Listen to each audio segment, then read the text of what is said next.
Another week of testimony in the Sean Diddy Combs case this week, and wrapping up today, a former personal assistant of Combs taking the stand for a second day today in the sex trafficking trial.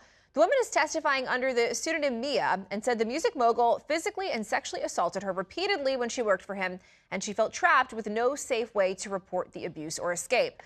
Combs has pleaded not guilty to charges that include racketeering, conspiracy, and sex trafficking. If convicted on all counts, he could face up to life in prison. Joining me now to talk more about this is criminal defense attorney and former Manhattan prosecutor Duane St. Good to see you. What do you make of Mia's testimony here? I mean, some of what she is describing, him throwing a bowl of spaghetti at her, there's some really damning accusations. Yeah, but you have to sort of parse out the bad, ugly, mean, disgusting person that Sean Combs may be, and the criminality of what Sean Combs did. Meaning, how does that go to the racketeering and to the sex trafficking? Is it the theory that it's controlling and force and coercion? Maybe so. But there's also the concern that it may muddy the water a little bit, because this is not a state domestic violence assault type of a scenario where each of those certain factors and each of those allegations make out a separate case. Right. Do you think the prosecution has overcharged this, or have they argued this in a way that's going to make it difficult for them to be successful? Well, you know, it's first of all, when you're looking at this, you can't look at our beloved Knicks and Pacers and it's back and forth, back and forth. You're looking at the sort of aggregation of everything, not real time. And it's starting to build, but to your, meaning towards the racketeering potentially, and certainly more so to the sex trafficking. But to the point and to your question, sometimes prosecutors do overcharge intentionally. And what I mean is that if there's going to be a plea, sometimes you could force a plea to something less if your exposure is life in prison. 15 years sounds good. Here, that's not the scenario, but the scenario might be a jury might say, I don't believe there was a conspiracy for racketeering, but I believe he did these bad things, and they've proven the lesser crime, which is still significant, so it gives them that compromise and out. What do you make of the way that both the prosecution and defense have argued this so far in terms of cross-examination and testimony? Who do you think is performing better?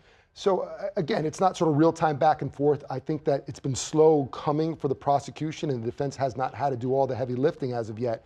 But it's starting to build, and you're hearing more about corroboration, corroboration, and corroboration. And that's so critical, because you can't leave it on Cassie's shoulders. So all of these other witnesses and all the other evidence that is coming in, the defense is doing a good job poking some holes here and there about sort of, is there an agenda? Is there a money game? Why are you returning? There isn't force. No one forced Cassie to take the drugs. She voluntarily did some of the freak-offs. So they're both winning, but for the defense, it's either you win or you go home and lose, because even 15 years on the second count or more is almost life for a guy who's in the mid-50s. Let's talk more about Cassie's testimony. Would you say she is the strongest witness, the most influential witness, at least at this point in the trial?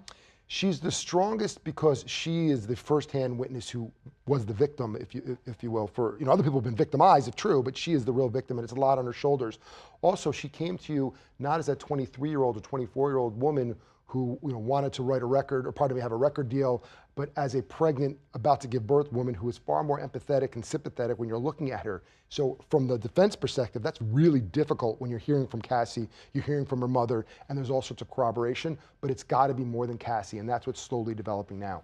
Will Diddy testify? Do you think he should? Should he and will he? Great questions. The defense is going to hold that close to their chest right till the end. On one hand, the argument is, if he does not testify, he looks like an absolute heathen of an animal, a disgusting, putrid human being, if all the allegations are believed as true. How are you going to change that narrative? But if he does testify, that is really only for that best person on their very best day to be able to articulate and be cross-examined, and not, you can't avoid what's there. You can admit what you can't deny and deny what you can't admit, but he's going to have to acknowledge all these bad, ugly things. It's tough. It's tough. It is really fascinating, too, and we were talking about this off the air a little bit, how you look at the Luigi Mangione case, and he has all of these supporters. He killed a man, but it struck something in people's core. Yeah. And you have Diddy, a really famous, very, very famous music mogul, who is not getting that same response. I mean, he has supporters there, but he's not getting anywhere near the Luigi Mangione response outside of court. Yeah, you're not going to galvanize that same emotional heartstring, response. People deal with health care. It doesn't mean you can justify killing someone, but have health care insurance issues. This guy was sort of an untouchable icon, and he's starting to crumble. And at the same time, people like to see the mighty fall, for better or worse. It'll be interesting. We'll find out soon enough. We will. Jeremy, thank you. My pleasure.